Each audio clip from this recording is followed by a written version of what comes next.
और नागालैंड हिंसा को लेकर लोकसभा में अपने बयान के बाद अब राज्यसभा में गृह मंत्री बोल रहे हैं, सुन लेते हैं। 8 व्यक्तियों में से 6 की मृत्यु हो गई। बाद में यह गलत पहचान का मामला पाया गया। जो 2 लोग घायल हुए थे उन्होंने सेना द्वारा इलाज के हेतु नजदीक के स्वास्थ्य केंद्र पर ले जाया गया। यह समाचार प्राप्त होने के बाद स्थानीय ग्रामीणों ने सेना की टुकड़ी को घेर लिया, 2 वाहनों को जला दिया, उन पर हमला किया।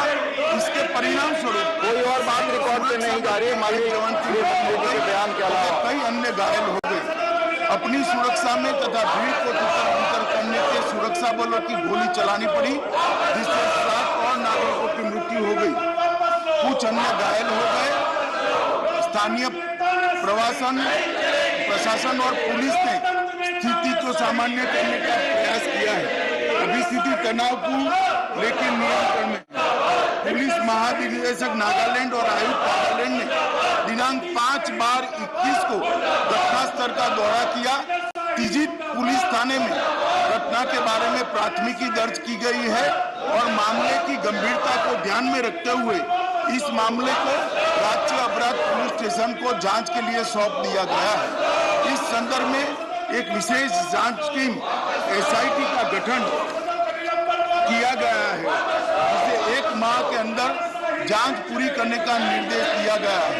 उपरोक्त घटना के पश्चात 5/12 की शाम में लगभग 250 लोगों की उद्वेलित भीड़ ने मौन शहर में असम राइफल की कंपनी ऑपरेटिंग बेस पर तोड़फोड़ की। भीड़ ने COB के भवनों में आग लगाई, जिसके उपरांत असम राइफल की टुकड़ी को भीड़ से तितर-बितर करने के लिए गोली चलानी पड़ी। इसके कारण एक और नागरिक की मृत्यु हो गई और एक अन्य घायल हो गया। प्रभावित क्षेत्र में किसी और अप्रिय घटना को रोकने के लिए अतिरिक्त बलों की तैनाती की गई है।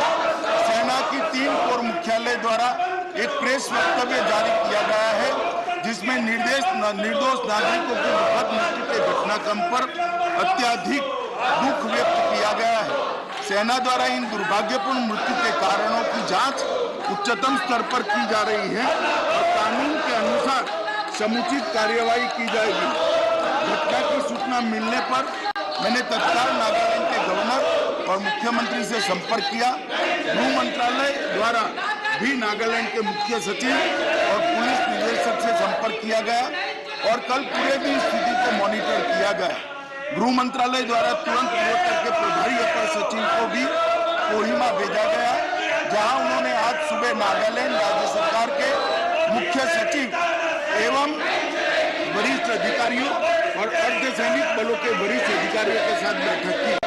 स्थिति की विस्तारपूर्वक समीक्षा की गई ताकि यह सुनिश्चित किया जा सके कि शीघ्र स्थिति सामान्य बहाल हो। यह निर्णय लिया गया कि सभी एजेंसियों को यह सुनिश्चित करना चाहिए कि विद्रोहियों के खिलाफ अभियान चलाते समय भविष्य में ऐसी कोई दुर्भाग्यपूर्ण घटना की पुनरावृत्ति न हो। सरकार स्थिति पर सूक्ष्मता से नजर बनाए रखी है और क्षेत्र में शांति और सौहार्द सुनिश्चित करने के लिए आवश्यकता अनुसार जरूरी उपाय किए जा रहे हैं। राज्य अधिकारियों को एहतियात के तौर पर प्रभावित इलाकों में निषेधाज्ञा लागू की है। भारत सरकार नागालैंड में हुई दुर्भाग्यपूर्ण घटना पर अत्यंत खेद व्यक्त करती है और मृतकों के परिवारों के प्रति गंभीर संवेदना व्यक्त करती है। माननीय सदस्यगण, कृपया अपनी सीट पर जाएं। आप सभी सुबह में इस विषय पर बयान चाहते थे, अपनी सीट पर जाएं। आपने क्लेरिफिकेशन के लिए नाम दिया है, प्लीज सीट पर जाएं। अगर इस पर बहस नहीं चाहते हैं तो STD पर बहस के लिए आपको हम नाम पुकारें। प्लीज आप अपनी सीट पर जाएं, वेल में खड़े ना हो। प्रोफेसर मनोज कुमार झा, कृपया बेल से जाएं। आपने क्लेरिफिकेशन के लिए नाम दिया है, प्रोफेसर मनोज कुमार झा। गृह मंत्री अमित शाह राज्यसभा में बयान देते हुए विपक्ष की मांग थी कि नागालैंड में जिस तरीके से फायरिंग के चलते 14 लोगों की जान चली गई, उसको लेकर गृह मंत्री अपना बयान दें। लोकसभा के बाद आज राज्यसभा में दिया बयान।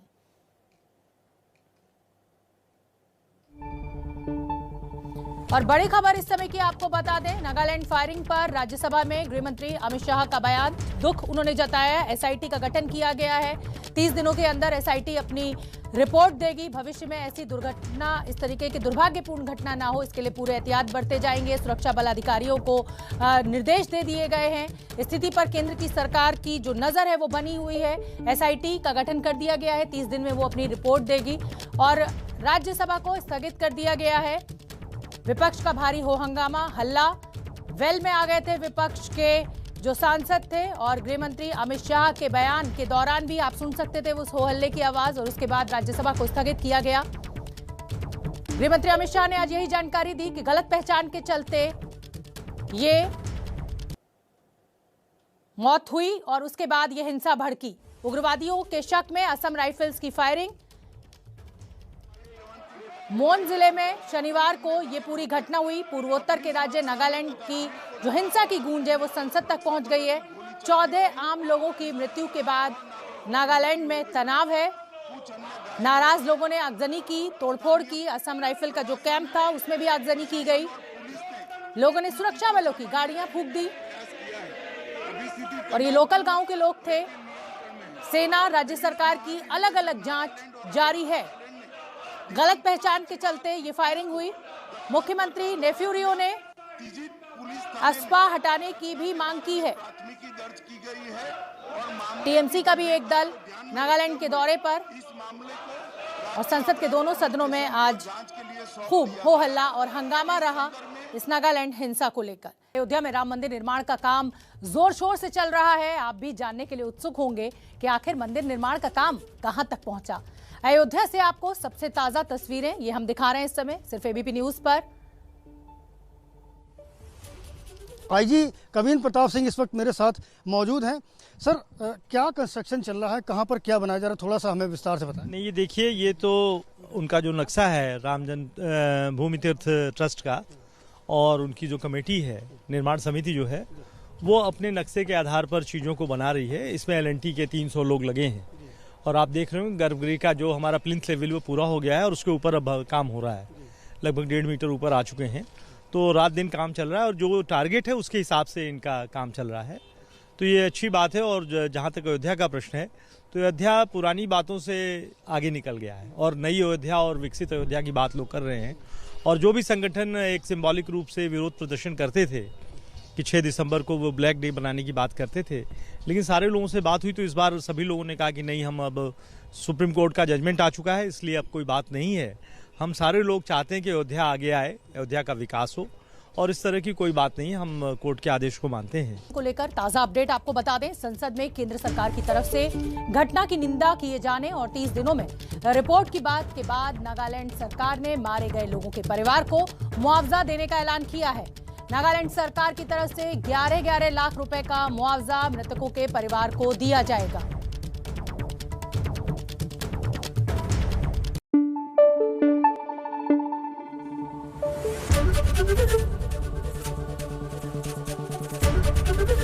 एबीपी न्यूज आपको रखे आगे।